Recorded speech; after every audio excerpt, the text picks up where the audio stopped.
Time पर अस्पताल में कोई डॉक्टर नहीं होता है, कोई चीज़ इलाज करने के लिए हमें दौड़वा तो आधे रास्ते में कोई ख़त्म हो जाते हैं। स्कूल्स नहीं हैं, आपने वो 14-15 किलोमीटर में स्कूल नहीं खड़े किए हैं और वो नहीं पढ़ पाए हैं और आप 8 पास का नॉर्म लगा दे रहे हैं इनके लिए। 2 बच्चे से ज़्यादा वाला नियम भी नहीं होना चाहिए और हमारे लिए 8 पास का नियम भी नहीं होना चाहिए। हमारे जंगलों से जो भी चीज़ें होती है वो मतलब ख़त्म हो रही करके इसी की मांग थी। तो इनकी अगर संस्कृति खत्म हो रही है, इनकी आजीविका खत्म हो रही है, इनकी पूरा अस्तित्व खत्म हो रहा है, तो क्यों नहीं बचाया जाएगा? आप पंचायती राज एक्ट को अमेंड करिए और उसके अंदर ऐसी जनजाति के लिए स्पेशल प्रोविजन रखिए।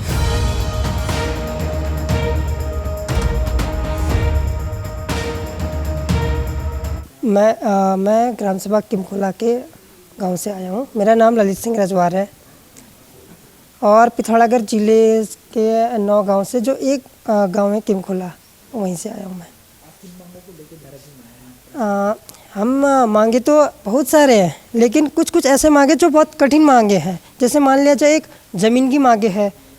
जो FRA कानून 2006 का आया था, उसमें स्पष्ट रूप में से ये लिखा था, 3-4 के कानून में ये लिखा था, जो 6 के कानून से पहले 3-4 के कानून में ये लिखा गया था कि जो आदिवासी लोग जंगल में रहते हैं पहले से, उन लोगों को भूमि में मालिकाना हक दिया जाएगा। लेकिन अभी तक हमारे यहाँ ये सब नहीं दिया गया है और हमारी ख्वाहिश भी ये है कि हमें मिल जाए। उससे हमारा जो दस्तावेजीकरण है, जैसे आधार कार्ड, जाति स्थायी, बच्चों के जन्म प्रमाण पत्र, इस टाइप के दस्तावेज बनने में उसमें बहुत दिक्कत है। हम कहीं CSC सेंटर में जाते हैं बनाने के लिए, तो हमसे बोलते हैं आप लोग पहले खाता खतुनी लाओ, लेकिन हमारे पास वो है ही नहीं, तो हम कहाँ से लाएंगे?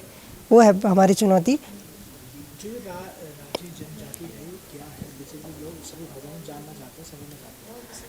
राजी जनजाति एक ऐसी पिछड़ी जनजाति है जो पहले से जंगलों में घूम फिर के रहते। मैं आपको एक टाइटल बताता, छोटा सा है। पहले वो झूम खेती करते थे, आपने शायद सुना होगा या नहीं सुना होगा। वो झूम खेती करते थे।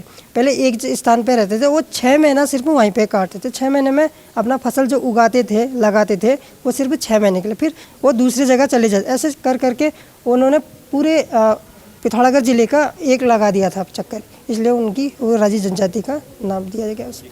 वो लोगों से भी डरते थे बोलने, अगर कोई बाहर से आ गया उनके लिए बोलने के लिए या उनको देखने के लिए, तो वो डर के मारे ऊपर चला जाते थे, जंगल में छुपने चला जाते, गुफाओं में। इसका उद्देश्य ये है कि हम लोगों की आवाज़ सुनाई जाए, जो हमारी कहानियाँ हैं और हमारी जुबानी है, कि यही है। हमने ये जिले स्तर में भी किया था, लेकिन जिले स्तर में उतनी आवाज़ नहीं पहुंची थी, तो हमने सोचा हम क्यों ना राज्य स्तर में जाके इस कार्यक्रम को करेंगे तो और अच्छा रहेगा। हमारे कुल जनजाति की आबादी है 1072 के आसपास है। मेरा नाम कविता देवी, मैं ग्राम किमखोला की हूँ। मेन चीज़ तो हमारी जो यहाँ आने की मुद्दा यही था कि एक तो हमारी ये ज़मीन जंगल वाली बात ही हो रही थी कि हमारे जंगलों से जो भी चीज़ें होती है वो मतलब ख़त्म हो रही करके इसी की मांग थी। और दूसरी चीज़ें जो हमारा रोज़गार के बारे में, कोई बच्चे हमारे इंटर जैसे पढ़ते हैं तो उनको कोई लाभ नहीं बन पाता है, जैसे छोटी मोटी कोई चीज़ में भी तो उनको मिलना चाहिए करके यही सरकार से गुजारिश है। और दूसरी चीज़ें ये होती है कि हमारे गांव में जैसे किसी को मतलब बहुत तकलीफ़ होती है तो उनकी सुविधाएं कुछ नहीं होती है। जंगलों में रहने वाले हम लोग तो उन जैसे कोई सुविधा नहीं हो रहा है, जैसे डॉक्टर की सुविधा नहीं है। जौलजीबी में अस्पताल तो खोल रखा है, लेकिन उसमें कोई सुविधा नहीं है। टाइम पर अस्पताल में कोई डॉक्टर नहीं होता है, कोई चीज़ इलाज करने के लिए हमें दौड़वा तो आधे रास्ते में कोई ख़त्म हो जाते हैं। सड़क नहीं है हमारे गाँव में, पुल भी नहीं है और खाली सीसी मार्ग रोड है, रास्ता नहीं है। सरकार है कुछ कर रही पा रही है? हमारे लिए तो कुछ भी नहीं कर रखा है। कहा कि नाप जाप में अभी जो ज़मीन हो रहा है वो भी नाम पर नहीं हुआ। और सड़क की जो पिछले साल ही हमारे ये 2 साल होने जा रहे हैं कि वो किया था, जियोटेक हुआ था रास्ते का कि आप लोग के वहाँ रोड कटिंग होगा करके, उसका भी नहीं हुआ अभी तक हमारे किमखोला गाँव में। जो आपका क्षेत्र है जी, जो राजी जनजाति है वो कितना जरूरी है उत्तराखंड के लिए? वहाँ जड़ी बूटी तमाम चीज़ें जो आप बता दीजिए। उसके लिए बहुत ज़रूरी है। तो हम स्कूल की व्यवस्था तो है, लेकिन बच्चे पढ़ तो रहे हैं, लेकिन वहाँ 12 तक स्कूल नहीं है। और आंगनबाड़ी है एक वाले बच्चों के लिए, वो नज़दीकी है, लेकिन स्कूल तो है दूर ही है। मेरा नाम है हंसा देवी, मैं ग्राम किमखोला से।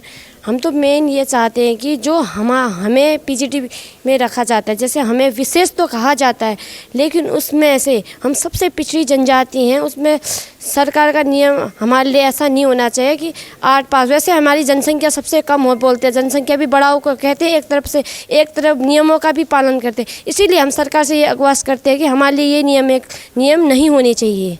क्या नियम होने चाहिए आपके लिए? हमारे लिए ये 5 बच्चे वाला नियम भी नहीं, 2 बच्चे से ज़्यादा वाला नियम भी नहीं होना चाहिए, और हमारे लिए 8 पास का नियम भी नहीं होना चाहिए। राजी जनजाति, वैसे वनरौत कहते हैं इनको। ये उत्तराखंड के 3 डिस्ट्रिक्ट्स में है, 11 गांव हैं, 1074 टोटल पॉपुलेशन है इनकी 11 गांव की, और increasing at a decreasing rate कह सकते हैं हम लोग। बढ़ रही है मगर संख्या एक तरीके से जिस लेवल से बढ़नी चाहिए वैसे नहीं बढ़ रही है, जो आपका सवाल था। दूसरा, ये जनजाति पीवीटीजी है। हमारे उत्तराखंड की 5 जनजातियों में 2 जनजाति पीवीटीजी है, बुक्शा और राजी। ये बुक्शा से भी नीचे लेवल पे आते हैं। इनकी पॉपुलेशन कम होने की वजह से और बहुत रिमोटली लोकेटेड हैं ये लोग, उसकी वजह से इनकी पहुंच, और ये लोग बाहर निकल के शिक्षा और दूसरी चीज़ों तक इनकी पहुंच नहीं बन पाई है। और दूसरा, जो आप कह रहे हैं कि 2006 का जो वन कानून आया, वो इनको बहुत सारे अधिकार देता है, और वो कानून यही कहता है, शुरुआती दौर में वो कानून ये कहता है कि जनजातियों के साथ बहुत लंबे समय से अन्याय हुआ है। ये कानून जो है उस अन्याय को ख़त्म करेगा। नहीं, मैं सरकार की नहीं बोलूँगी, मैं ये बात कहना चाहती हूँ कि अनदेखी हुई है, ज़रूर देती है, इनकी अनदेखी हुई है। इन लोगों को, जैसे हम कहते हैं ना, एक ही डंडे से सारे जानवरों को हाँकना। आप उनको स्पेशल कंपोनेंट देना पड़ेगा आपको। तो जब ये फॉरेस्ट राइट्स में जब हम बात करते हैं, जंगलों में रहते हैं, मगर इससे पहले के जो वन कानून थे आप देखेंगे वो बहुत ही सख्त थे। वो ये भी नहीं देखते थे वो कोई जनजाति उसके अंदर रहती है। ये कानून की बात कर रही हूँ मैं आपको। इस कानून ने ये बोला कि जो जनजातियाँ जंगलों में रहती हैं, निवास करती हैं, और वहीं से उनकी आजीविका है और उसी के ऊपर डिपेंडेंट है, तो वो ये 2006 का जो फॉरेस्ट राइट एक्ट है उनके लिए आया। और इनके पास ये ज़मीन में रहते थे, मगर इनके पास मालिकाना हक नहीं था, ज़मीनों में रह रहे थे। बहुत सारे यहीं के आदिवासी नहीं, सारे आदिवासियों की बात कर रही हूँ। तो इस कानून ने बोला इनको व्यक्तिगत दावे, यानी कि इंडिविजुअल फॉरेस्ट राइट, उस कानून बोलता है वो इनको मिलेगा। अब आप फॉरेस्ट में रह रहे हैं तो नेचुरली आपको आपका पक्का मालिकाना हक नहीं मिलेगा, क्योंकि रेवेन्यू में ही मिलता है वो।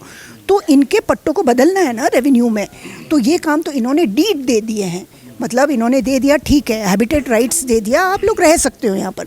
मगर जब तक आपको कानूनी अधिकार ज़मीन पे नहीं मिलेगा, आपको स्कीम्स कैसे मिलेंगे, आपके डॉक्यूमेंट्स कैसे बनेंगे आपके? तो ये कानून उनको ये दे रहा है। दूसरा, उनको CFR दे रहा है, कम्युनिटी फॉरेस्ट राइट्स दे रहा है, जिसकी बात वो बात कर रहे हैं, जड़ी बूटी की बात कर रहे हैं। They are dependent on the forest.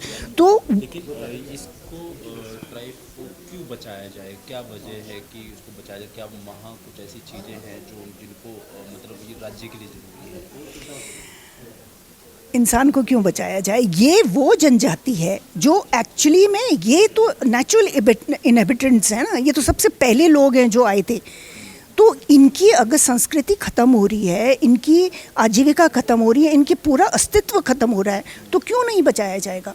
हम हर ट्राइब को, हर जाति को, हर रेस को बचाने की कोशिश करते हैं। तो ये इतने कम है जनसंख्या में और बहुत तेज़ी से कम हो रहे हैं, तो नेचुरली इनको बचाना बहुत ज़रूरी है। यही नहीं, कोई भी ऐसे हैं। तो क्या जो बच्चों वाली छूट की बात हो रही है, एजुकेशन में छूट की बात हो रही है, क्या है? देखिए, इनकी जनसंख्या कम है, तो सरकार का एक नियम आया था कि इनका स्टेरिलाइजेशन के ऊपर भी बैन था कि हम इनका नहीं करेंगे क्योंकि इनकी जनसंख्या कम हो रही है, बढ़नी चाहिए।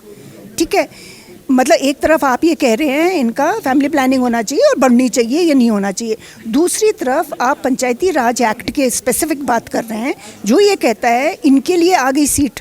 ठीक है, इनकी सीट तो आ गई, अब आप कह रहे हैं 2 बच्चों का नॉर्म लगा दिया। तो आप इनके अगर 4 और 5 बच्चे हैं, तो नहीं खड़ा हो सकता है, तो ये तो कॉन्ट्रडिक्टरी हो गया ना।